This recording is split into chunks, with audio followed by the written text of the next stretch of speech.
Ya, ok. 1, 2 y 3.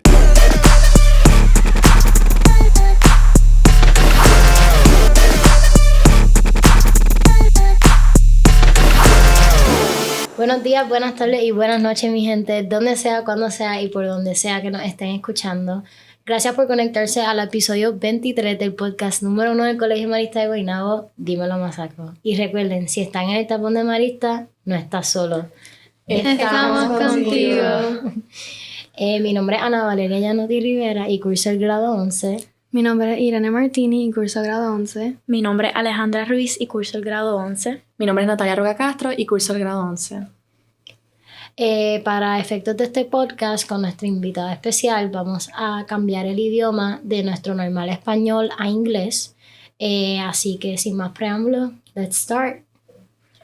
Well, today we have a very special guest with us, who almost 30 years ago, while she was at home in Rwanda, Africa, a war broke and sparked months of massacre of Tutsi tribe members. She took shelter at a pastor's home with 7 other women, where she survived for the next 91 days. To battle the anger and resentment she was feeling, she turned to prayer. She found faith, peace, and hope in the rosary her father had given her. She also taught herself English. Weighing just 65 pounds, once she finally came out of the small bathroom, she faced a harsh reality. Nearly 1 million members of her tribe, including most of her family, had been murdered. Even after enduring months of physical, mental, and spiritual suffering, she did what a lot of people would not have been able to do. She faced the man who killed her mother and one of her brothers and forgave him. 4 years later, she immigrated to United States and began working in New York in the United Nations. Her first book, Left to Tell, was released in March of 2006, quickly becoming a New York Times bestseller. She now devotes herself to public speaking and writing books that share her message of how faith and forgiveness can heal hearts and change the world. In 2007, she established the Left to Tell charitable fund, which helps support Rwanda orphans. Without further ado, let's welcome our very special guest, Immaculée Ilibagiza. Thank you for being here with us today in our school podcast. We have a few questions for you, but we want to start by asking, how was your flight to Puerto Rico? Are you enjoying everything? Yes, I thank you so much for having me. I'm really happy to be interviewed by you on this podcast. Very professional, yet young people who are doing such a beautiful job. So my flight was good from New York City. I came from JFK. It was easy, quick, I felt. And I was really happy to run away from the cold. So I feel it's warm and it's nice here. And I'm welcomed with just beauty, good people, a lot of food and a lot of warmth and love. Yeah. Is there any place that you want to visit that you're excited to see, or do you want some recommendations? You know, I'm really just happy to see everything here. I'm so surprised how near the sea I am. So my hotel is like 3 minutes away. I'm like, oh, I can be on the beach in 3 minutes. And yet you're in the middle of the city. So everything is beautiful. Since I came yesterday, I'm just visiting. And I'm loving every corner. And just the warmth of people is really just beautiful. Yeah. Yes, it's very hot here. And now we want to have a very different set of questions. And the first one that we wanted to ask you is, if you could describe God with just one word, what would it be? Love. Really. Yeah, love. That's one word can describe God. Father. In a true sense of the word. A father, a true father. And building off Anna's question, how can one stay in a consistent relationship with God even after experiencing such a hardship in life? You know, God gives us liberty, freedom to choose. And He made us a family in the world. And that's why we can really not ignore each other. If you think another country, other people, something wrong is going on, you pray for them. You try to share what you're doing, like a podcast, where you can bring a good message that maybe it will touch somebody else's heart. So I'm saying that because, of course, I went through that horrible thing, but we are the people who create the horrible thing, sadly. So remaining close to God, it was a revelation. That's why I called my book, Left to Tell, Discovering God. God never changes. He's who He is. He's a love. He's a father. But He's also respect our freedom so much that we go to Him and then he revealed himself to us. And then we see him when we call upon him. So I would advise anyone who wants to remain close to God, whom I would tell everybody should actually remain close to God, because he's our maker. I think it is St. Augustine who said our hearts are restless until we rest in God, because that is our origin, that is our source. We come back to where we come from. So to remain close to God is to remember him as a father. In our home, we respect our fathers. What they tell us do, you go to school, get up, do this, you do that. So to respect God is to read his word, to remain in touch with him. His words in the Bible that he told us, and then apply it in your heart, in your life, is to pray. God is a friend also. He's love, the most loving friend, the most loving father, mother. So to pray to him is to ask him for help, to recognize his power, is to praise him for what he does with us, is to talk to him about what we need, but is to honor him. To have somebody who is there 24 hours and every moment knows you more than you know yourself. Many times we run to friends we can see, and sometimes they don't know us. Sometimes they're not even really friends, sometimes, sadly. But you can go to God anytime. So to talk to God, to pray to him, to honor him, seek him every day, read his word, spiritual books, talk, have prayer groups where you can share what God is doing in your life. That's how you remain in touch with him. Receiving the sacraments. I'm a Catholic. I go to confession every 2 weeks. I try for sure. And if I don't 2 weeks, I go 3 weeks, and sometimes once a week. Just to remember anything that goes in my heart. I didn't do right. I didn't think right. I should have done. I didn't do. I just like to reconcile with my God. Receiving the Eucharist. We have a gift to have Jesus in the Eucharist. What a gift. That our God. We want to feed ourselves every day. So to receive the sacraments, to practice faith, but to read the word. Because I really get it. Every day I get something new. Something, that's what he meant. Okay, he's this, okay. So it's a now. We're in awe of God. I'm in awe of God because he shows me something about him again. Discovering here was just thinking about, wow, you make all these countries. Every person is yours here. Yeah. And look how you give us millions shapes, faces. He makes it.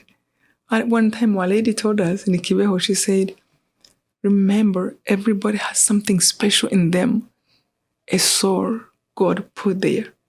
So sometimes we're looking at, where is God? What is he doing? We're like, look in your brother and see that he made them. He breathed in their life. So even when we make mistakes, not to look at ourselves like people who made a mistake, look who did so wrong, but to be able to say, you have a soul of God in you. And when that is out, you die. It's gone. Goes to another place. Yeah, it's amazing to have God as our friend. Wow, thank you for that. I haven't thought about it that way. I haven't viewed it that way either. Thank you for that. My question is, when we're struggling heavily with something, we sometimes wonder why. What would you say to those people that are feeling that frustration? And how did you deal with that feeling yourself? Yeah, that's life for sure. I meet that every day with people, share. I went through a lot that, why? And really, I have come to understand that even if we think we understand, sometimes we don't. And it's okay to try to understand, but try to understand in the right way with God, with the Bible, what he says, and try to respect him. It's really a sin to guess what is in another person's mind and then act on your own guessing, for example. So we really have to say, I shouldn't judge. I should ask. I should try to understand. So when you are frustrated, don't make a conclusion of what is going on. We are mostly frustrated because things are not happening the way we want them. So if only you can let God do, if only you can just focus on praying and focus on doing your part. I love one song that says, God has no more legs than yours. God has no more hands than yours. So your eyes. So from, again, what I read in the messages of Mary have been giving, I read in the Bible, I like to try to act as that person. Love one another. Care for what you're doing. Love those people you are with. Don't do unto other what you would not like to be done. So I want more to focus on my actions than thinking what things are not working for me. Because you can ask yourself why as much as you want. Sometimes there's nothing you can change. So to focus on prayer and doing your part. Through prayer, sometimes that inspiration comes. And then you just, okay, I should do that. God speaks to us. One time I remember my son, he was doing a fasting for like 30 days. And every day he would do adoration for 1 hour, adore Jesus. Sometimes the churches were not open. So he would just adore him in his heart. His group friends, his prayer group. So they would adore him in his heart. And twice a week they would fast. So one time he told me, he doesn't speak much. He said, Mom, the day I'm fasting and I go to adoration, it's like there's a straight line from heaven to my heart. Wow. Yeah, because there's just clarity, that I just feel like God is speaking to me. So that is really what we can do more than focusing on what can't work, why it can't work. We can hurt ourselves by being too frustrated. But you do your part and you pray. Fast, pray more. That's what I did during the genocide. And to this day, I remember when I was publishing Left to Tell, everything worked against me. I mean, when I think about it, I remember this. My English was not so good. And I mean, in America, there's millions of people maybe who want to publish books. Why will mine be picked by a publisher? I have a story, but everyone has a story. But then I will think, when I will be praying my rosary, and I'm thinking about God, I'm just meditating, giving my intention, something in my heart will come and say, God has plans with everyone. Maybe not many people are trying even to publish. It's you who wants to. Just do your part. You pray and let me do what I need to do. Just do your part. And sometimes I was tempted to even finish my book. No, not finish. I was tempted not to finish my book because all these bad thoughts were in my head. Was it the little... Yeah, the little voice. Yeah, the little voice in you like, no one will publish for you. You don't even know any publisher. How can that happen? You don't speak good English. You're from Africa. Nobody will care. And when you think about that too much, you stop. Why am I writing? Why am I exercising all these efforts and writing a book might never be published? Then I will stop. When I will pray, I felt God was saying, just do your part. Just finish writing. Do it the best way you can in human capacity. Let me do mine. You pray, you do good, forgive everyone, love everyone, and just do your part. Don't neglect your part. If you are a student, you study and just pray and let me be my part. Help another student, another person who needs your help. Just your part. That alone was what I did in 3 months. Just going back to the computer, let me finish my part. Then I can complain later that I can't find a publisher. But with that, I had to go I was fasting like twice a week, every day actually. I was fasting, like not eating meat. And like once a week, I would not eat at all. I just only eat at night, pray my rosary daily, go to confession because you have to cleanse your heart. Mm-hmm. If you want the blessing of God to reach you, you also have to keep this clean, our soul. Yeah, right? So with that, that's when I feel my answers come. When I'm praying, when I'm keeping myself clean. So then the frustration doesn't even happen because God will reveal to you if you are praying that maybe what you wanted is not good for you. So when I finished my book, I said this earlier, March 31st, 2005, I will never forget. I finished, I put it in a khaki envelope, and I told God in prayer, I am done. Let me see you part. 3 days after, I was approached by a publisher, just who heard my story like in 2 minutes and said, can you write a book? Oh my gosh, how can it be? I just finished 3 days before. Now somebody's here. I said, yeah, I thought about that. I couldn't finish like I finished. So I told them I thought about it. Actually, I started. And then they told me to send it to them. In a week, I sent it to them. And the book came out. It was Ash Wednesday when it came out, March 1st, 2006. 3 weeks after, it was a New York Times bestseller. Your first book that you thought that will never be known and no one will care. When the devil was trying to convince me that nobody cares. Oh, you are this and that. No, just finish your part. Just finish your part. Keep praying, do good, finish your part. And today, it has been translated in 48 languages. how many languages in China, in Japan, South America, And South it got Africa. here. And it got here in Puerto Rico. Oh my goodness. Sobrevivir para contarlo. Yeah. Left to tell. I was shocked when I heard your story. Eden and I shared the book. I told her, no, I don't want to read it on a PDF. I want to read it like physical. Same. I didn't want to read it on the PDF. And I literally like devoured the book. I read it in like one sitting. And I was like, there's no way she's coming here and she's coming to our school and talk to us.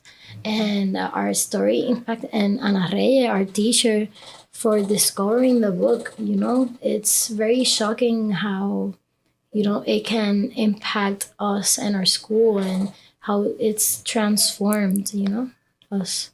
Yeah. One thing I want to mention is that we've mentioned this in class, but since we live in an island, it's like we're in a little bubble and we don't really hear that much. We basically hear news from here and from USA. So hearing from somewhere in Africa was like really wild, and it's a book, so we still don't think, wow, this happened. But you coming here and telling us your story, it's like this really did happen, and it could happen anywhere if we're not careful, we don't forgive. Yes. And it's really important. Yes. And that was maybe one of my goals to write was really to speak to people. Of course, I have to speak about the genocide because who you are and how did you even come to that, which I wished I didn't have to, but I had to tell the story. But I truly wanted to speak to anybody in the world. I realized we are one. We're the same people. The questions I get here is what I get when I'm in Japan. And people ask the same questions. You realize that we all go through some experience in some extent of suffering. Yes. You know, not necessarily the same thing, but suffering and joy and celebration. So sharing my story, I just wanted to tell anyone from wherever they are, please, whatever you may be going through, please hold on to God. This is what He did for me. This is, you pray and then changes happen. I never knew that I can forgive something like that. And yet it happens because you're asking God, help me. And then when it happened, it brought peace. I couldn't remember how to smile when I was angry. When this terrible thing was happening to me, they were killing my whole family, every one of my tribe. And it naturally, you just want to be angry, and I was. So to come here, I'm so happy and so grateful. Again, I see the same thing. There are people who are going through, life. You are students who want to succeed, who want to go to college after high school and have work and to hold on to God. That's all really. So it's an extreme, of course, story of the genocide, but the story is about faith and about life. Not give up. I share in my book how I met my husband just to talk about praying the rosary and asking God, I'm the age now. I need to get married.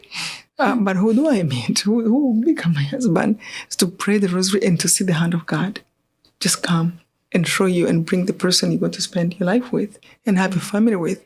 So I really hope that my story resonates with you, especially young people, to know that there's no way you are alone. There is God, and prayer has power. And whatever pain you go through, can be a friend who leaves you, a problem home, don't give up. Keep praying. There's always light at the end of the tunnel. So I hope that comes through my book. Not just the horrible story, but also a person who said, I thought I had problems. One girl told me she was dropping out of school. And she said, I read your book, I went back to school. I realized that I have a lot to work with, and you had nothing, and you were working with that. So, yeah.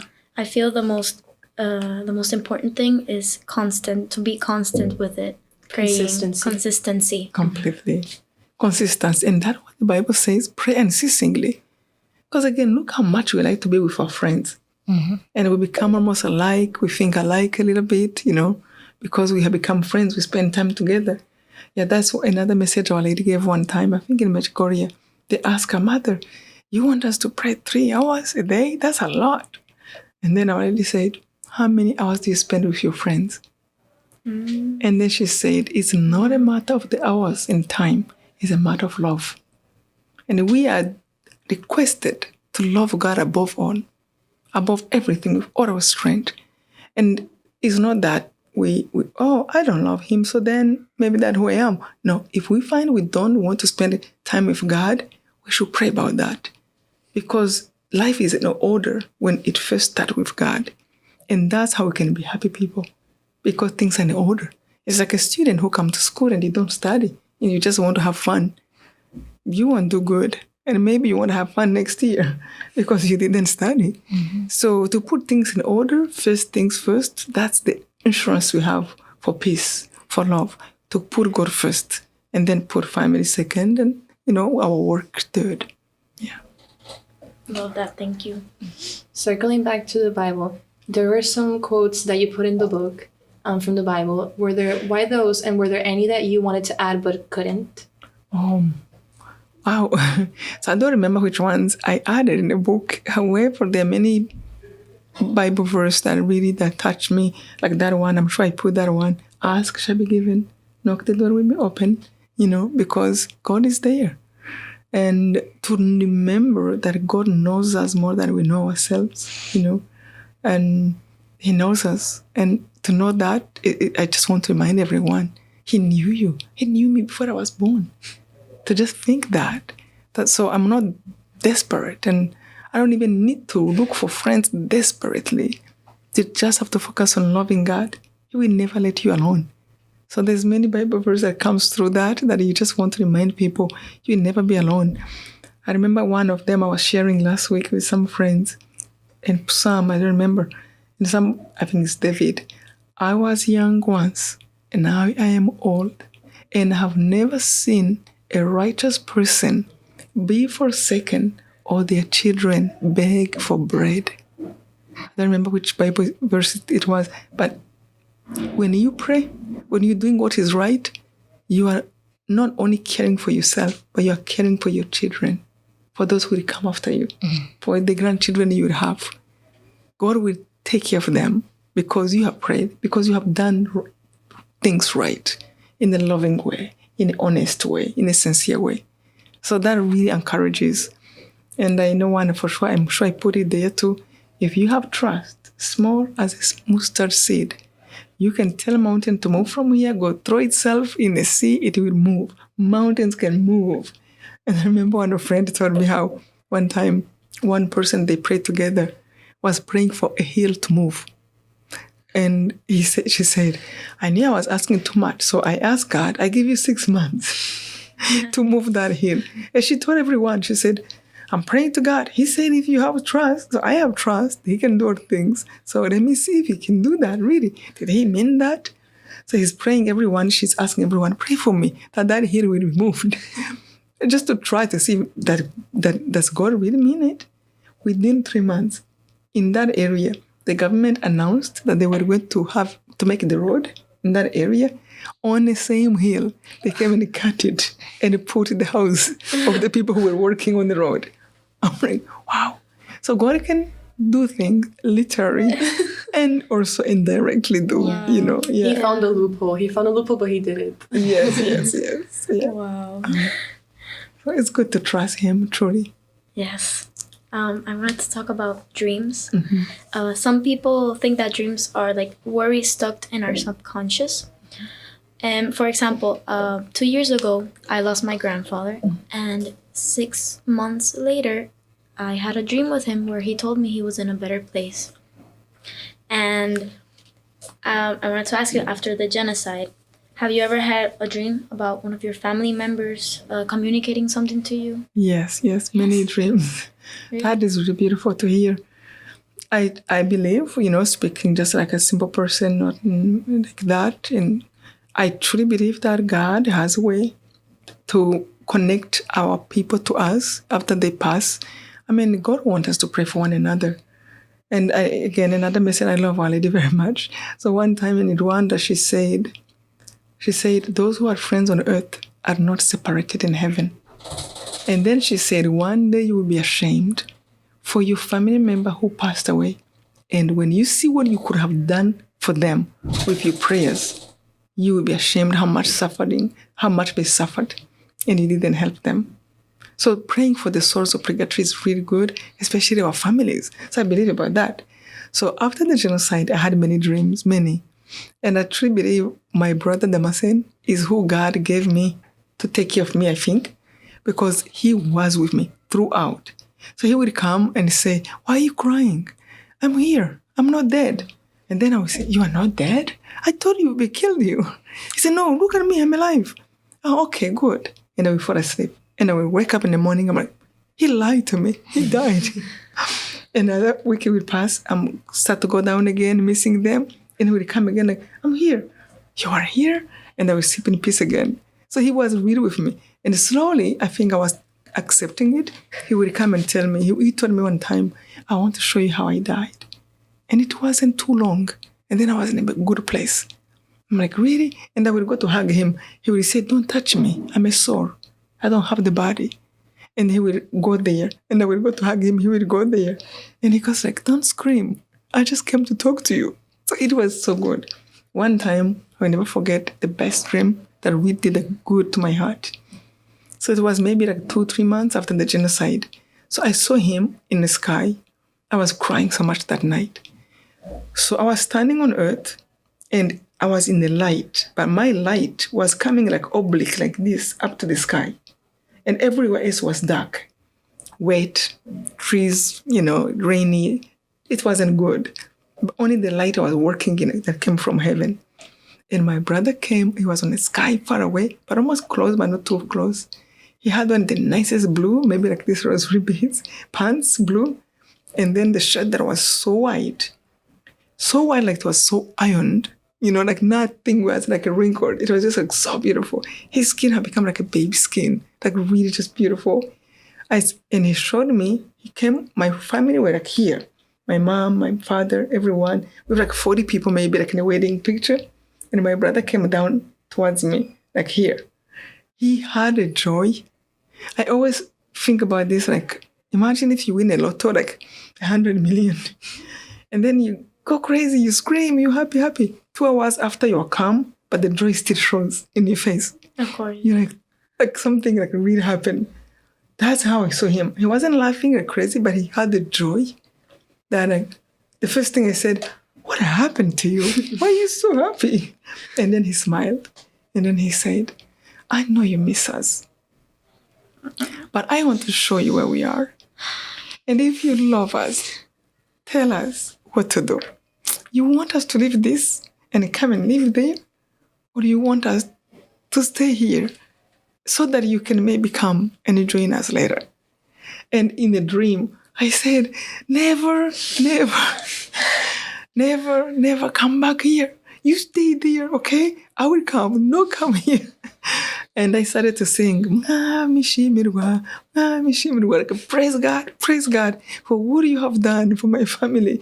They're in a much better place. And I said, stay there. Remember my mom hair was like floating in the wind. She had a nice traditional clothes, Rwandan, but white. It was just so beautiful. And then I sang. They're just watching me.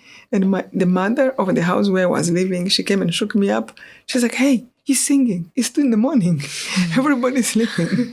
And I don't do that ever. Anyway, I woke up and I was so mad.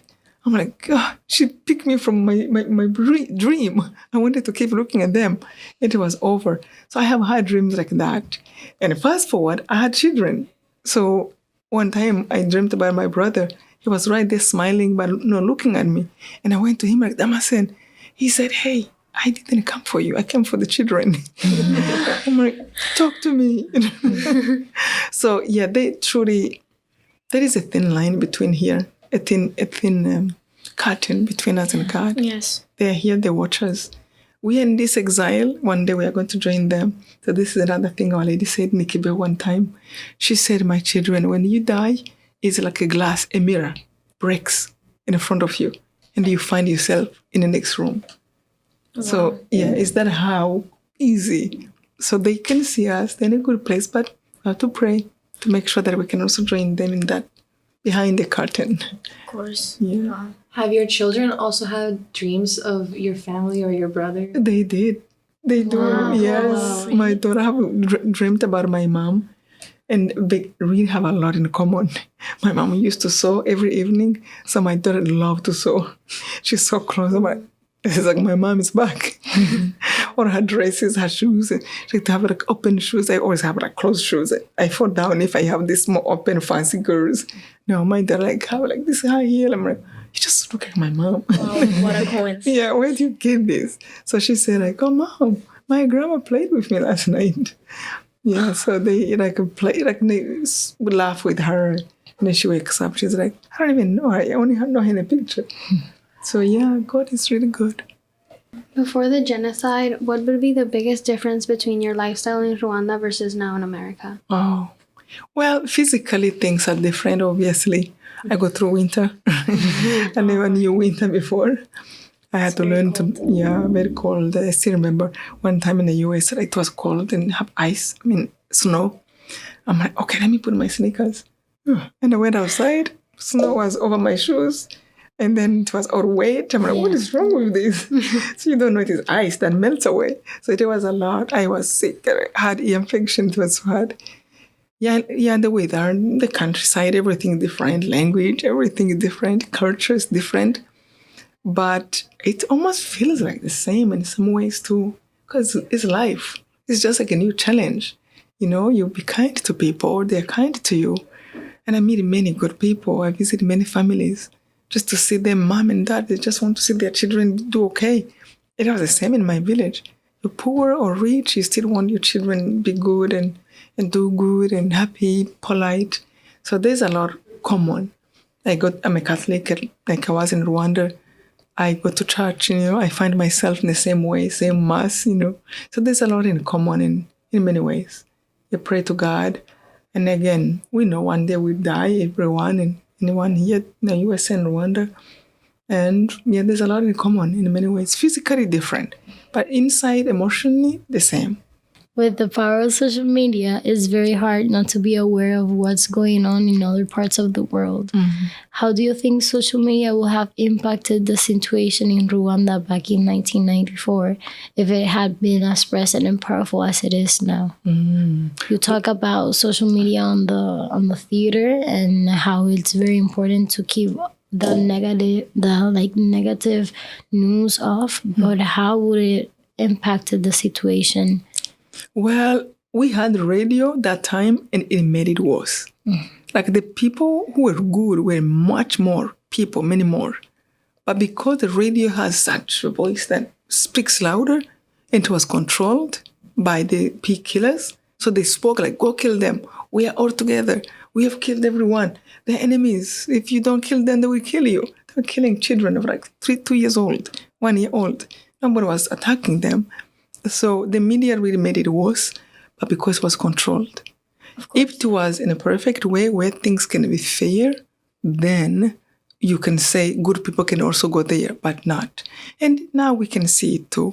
We can see things are censored, as they say. We can see that not everything said comes out. Sometimes it's what we allow to be out there.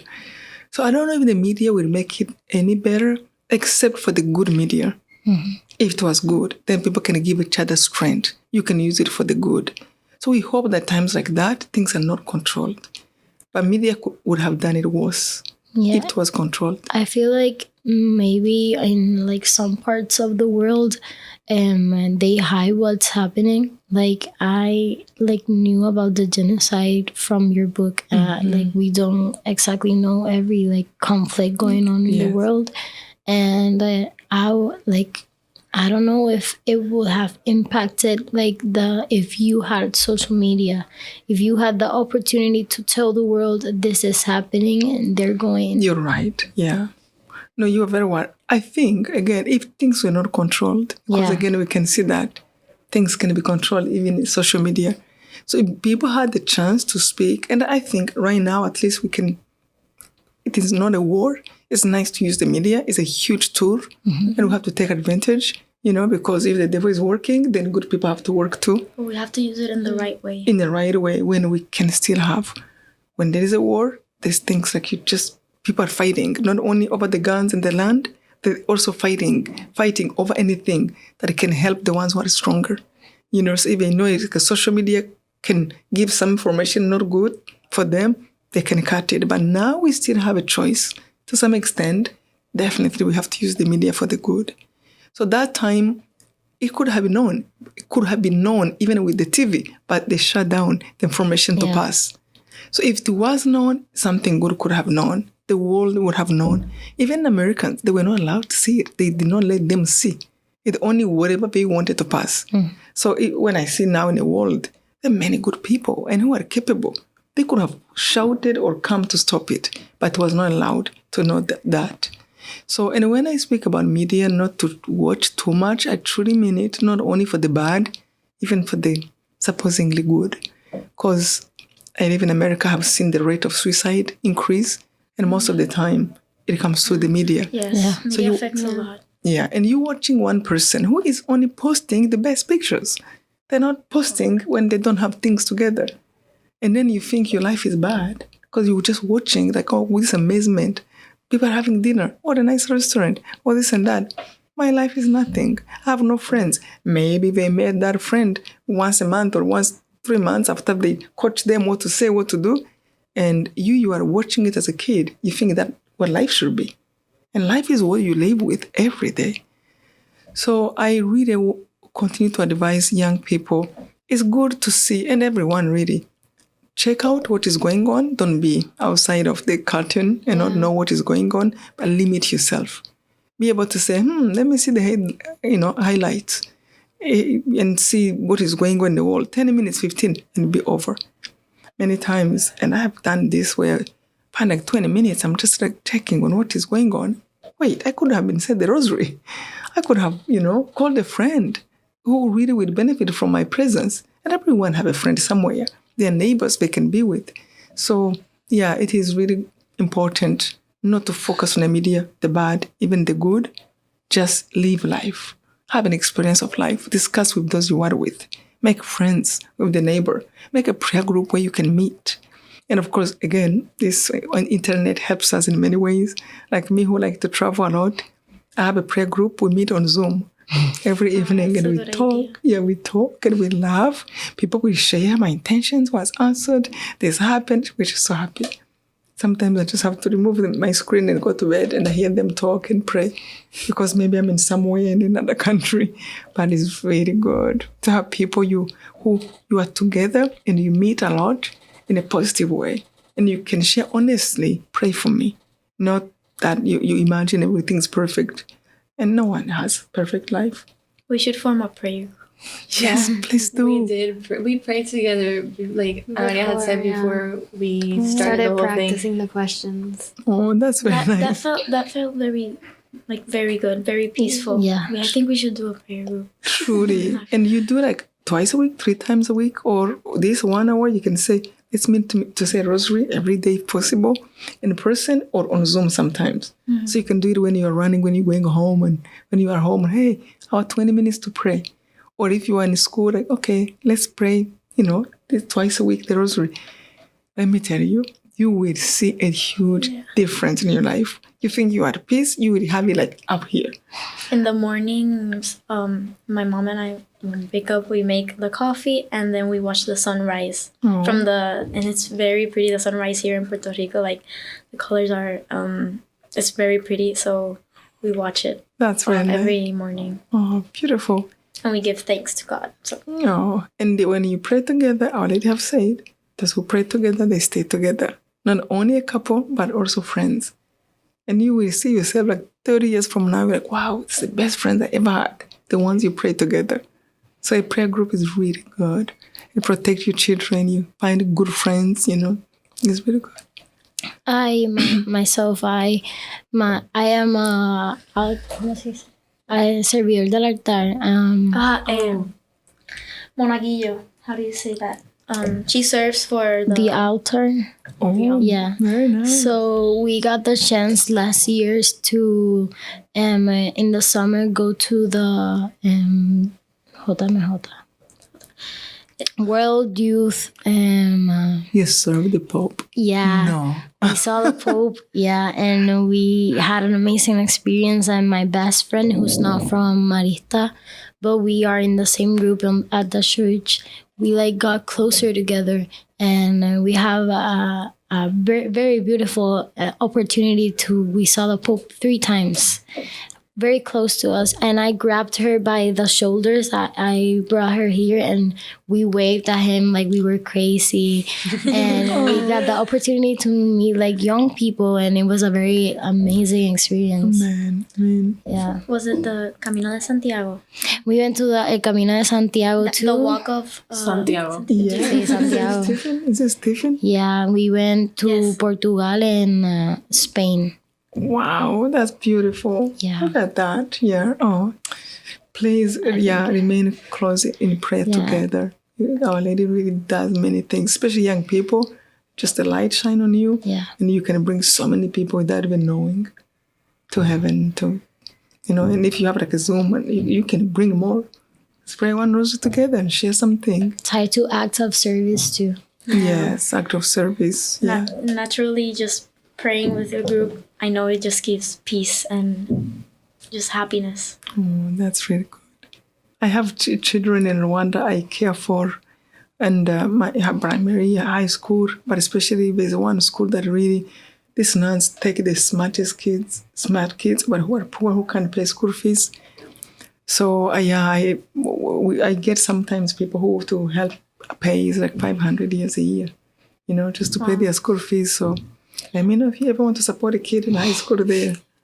We give here Beca. for Nicaragua. No, Condega. Condega. Okay, All of us, that's nice. all of the school, we give $1, and right, $1 or $5. Each student, yeah. Each student gives $1 or $5, and all of that money goes to a school in Nicaragua. And we help them, every year. Wow, that's nice. And this year, there's a group that's gonna travel Yeah. to Guatemala. In Central America. God, Yeah. God And they're bless you. gonna help Very nice. active service. Yeah, we live for one another. And that's really when you have the greatest joy to give yourself, to know your life have done a difference. Oh, we want to thank Immaculée for being here with us today in our school podcast and talking with us about her experience. We would also like to thank our teacher, Ana Reyes, for assigning us this book in her class and making us know her story, and to everyone responsible and everyone who helped making sure she came and talked to us. Of course, El Colegio Marista for always lending the facilities for our podcast, and our moderator, Nicole Schmidt, for helping support, for her support and guidance. Thank you, Nicole. So to conclude, Dímelo Masaco. Out. Out. Bye.